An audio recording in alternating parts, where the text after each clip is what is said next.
Hello and welcome back.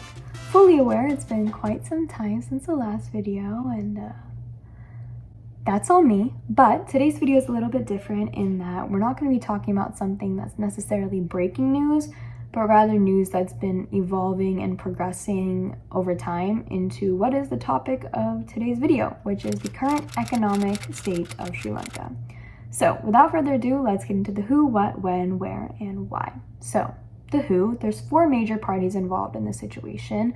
The first one is President Gotabaya Rajapaksa of Sri Lanka. The second one is his brother, Prime Minister Mahinda Rajapaksa, and I sense a little bit of nepotism involved. But the third party is foreign creditors. So these are people that have investments or assets or in commodities or assets in Sri Lanka. So their money is there, so they kind of need to know what's going on. And the fourth party is obviously the citizens of Sri Lanka, as they're the most directly impacted by what's been going on. So that's the who.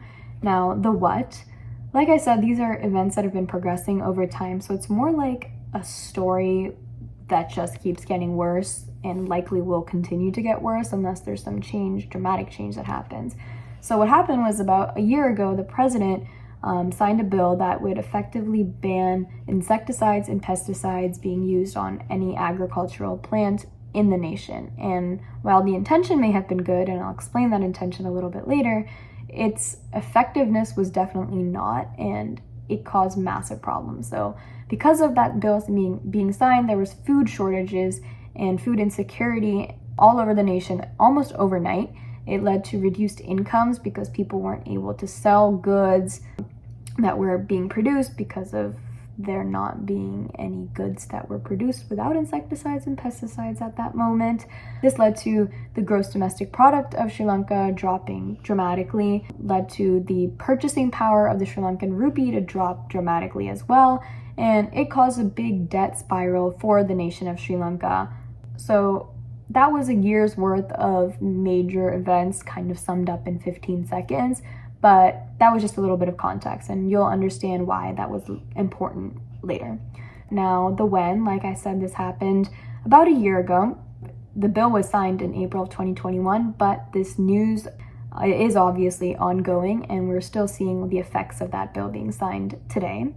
The where, this happened in Sri Lanka, but there's two other parties that are involved. Those being India and China, and again, you'll see why they're important a little bit later. And finally, the why. So why did the president sign this bill? Primarily because of corruption, but the even greater reason was because he wanted to portray the nation as a very, very progressive one to the rest of the world and to Western nations primarily.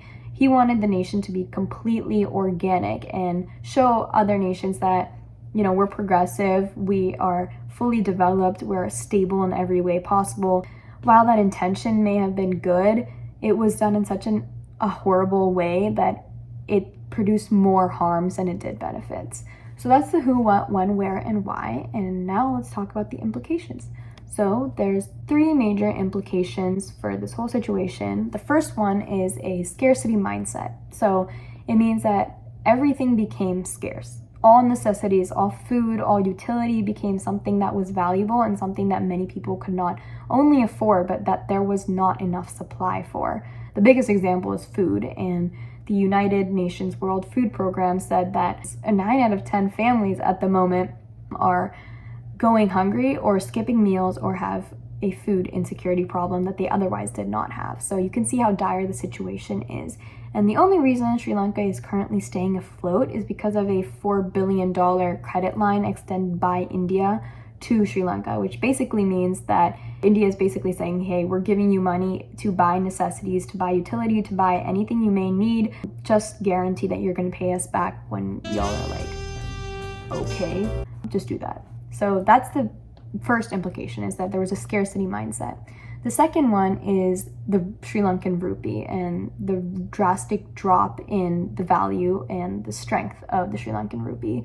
So the local currency, the Sri Lankan rupee, had weakened in value by almost 80% since last year, which means that you needed more money to buy the same thing that you could have bought for less yesterday. So that's a little bit confusing, but a better way to explain it is that if I needed $10 to buy one hamburger today and I needed $5 to buy one hamburger yesterday, it means that I need more money to buy the same thing. In this whole situation, it's called the purchasing power parity. You can look more into that, and there's been a lot of articles released. I'm going off on a tangent, but the purchasing power of the Sri Lankan rupee dropped. Because of that, the nation needed more money to pay for the same imports, the same things that they were relying on prior to the debt spiral. And because Sri Lanka is an island nation, they kind of rely and depend on other nations' exports or their imports for basic things like fuel, like some food products, like some utility as well. So when they couldn't pay for those things because the value of the Sri Lankan rupee dropped, it caused major problems for the citizens of Sri Lanka. Prior to this bill being passed, 190 rupees was equal to $1. After the bill was passed, and currently around 230 rupees is equal to the same $1. So you can see how the value and the strength of the currency dropped, and that's not good for a nation. And the third and final implication is the necessities and humanitarian need. 3 weeks ago, there was, and I'm reading this off, 9,000 metric tons of diesel and 6,000 metric tons of petrol left. So that's all they had. And they were doing everything in their power to get more fuel. But that fuel kind of runs a lot of things: police cars, ambulances, trucks to transport food and other goods. So if you don't have fuel and you can't buy fuel, you don't have the money to do so, your nation is going to completely fall apart, and that's what's happening right now. So much so that the Prime Minister, Mahinda Rajapaksa, to resign, and currently the president is actually in hiding because protesters have invaded his home, have swam in his swimming pool in retaliation and in rebellion to this bill being passed purely for validation of Western states, and so many problems and so much insecurity in their lives. So that's the current economic state of Sri Lanka. We'll keep monitoring it, I guess, but right now it just keeps getting worse and worse. But that's all I got. So thank you.